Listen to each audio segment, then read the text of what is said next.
Hello, Pride at Work. While I can't be there with you in person, know that AFA is always there with you in spirit.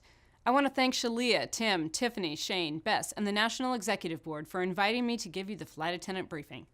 And thanks to Jeremy and Aaron for keeping Pride strong day in and day out.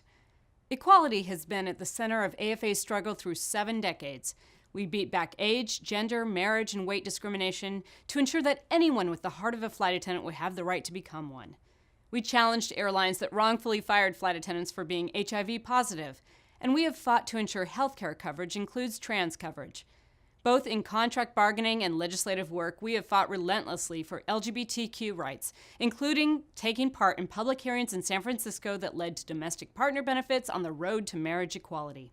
When we were together last, we were celebrating the rights we had gained together, almost taking for granted that we were on a forward trajectory to stamp out the last discriminatory laws on the books against LGBTQ workers.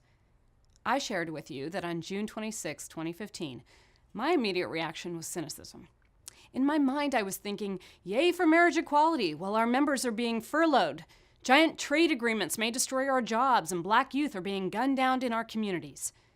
I didn't say any of that out loud, but I have to admit, that's what I was feeling that day. Then a dear friend came into my office with tears in his eyes.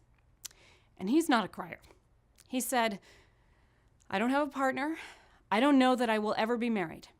But that's not what today is about. I didn't realize until today the oppression I have felt my entire life. Today, my country recognizes me and the choices I make in my personal life as the same under the law. The feeling of being acknowledged as equal has moved me more than I ever expected it to. And here we are, 3 years later, recognizing that the last thing we can do is take the rights we have gained for granted. Mother Jones told us, we will fight and win, fight and lose. But above all, we must fight. Our rights are never absolute. They exist because generations of workers died to give us these rights. They were shot down at Homestead, Pennsylvania, and in the hills of West Virginia. They were hanged for the Haymarket Affair in Chicago and beaten on the overpass near Detroit, all for taking a stand for the rights of working people. There were beatings at Stonewall and murders in San Francisco City Hall. These activists thought it was important enough to stand up against all odds and put everything on the line to make it better for their families and for our families. And today, it's our turn. Corporate executives today don't turn on us with guns and clubs and bombs. They let their supporters in the Congress and in the state houses across the country do their dirty work. They use their lawyers to try to strip us of our rights. And as long as we believe our issues are unique and social issues are not also economic issues, they will get away with it. The only check against corporate greed, the only chance we have to defend our laws and the promise of America for us all to be free, is to love ourselves and love our families by loving our unions. And that means fighting within our union to challenge our imperfections, to make a more perfect union. We have to recognize that there are a lot of people walking around wounded by discrimination and harassment that they face in their own lives, often alone and out of public view.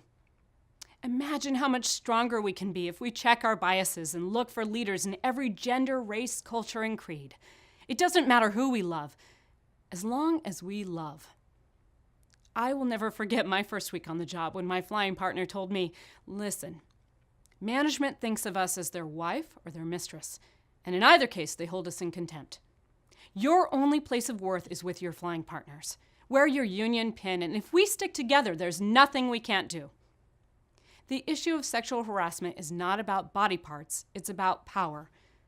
Calling it out now means we are ready to claim our power. Wall Street, billionaire financiers, and multinational corporations have worked hard to have us believe we are in competition with each other, to push us lower and lower. I'm in awe of the pioneering women who built my union and obliterated the real purpose of sexual harassment intended to keep women in competition with each other. The idea that a mature woman no longer had value because of her age had no place with us. The idea that sex could be traded for schedules had no place on our planes. They brought us together, and we did indeed find our worth with each other.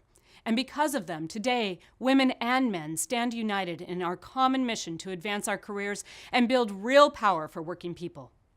As the teachers of West Virginia schooled us this year, there are no illegal strikes.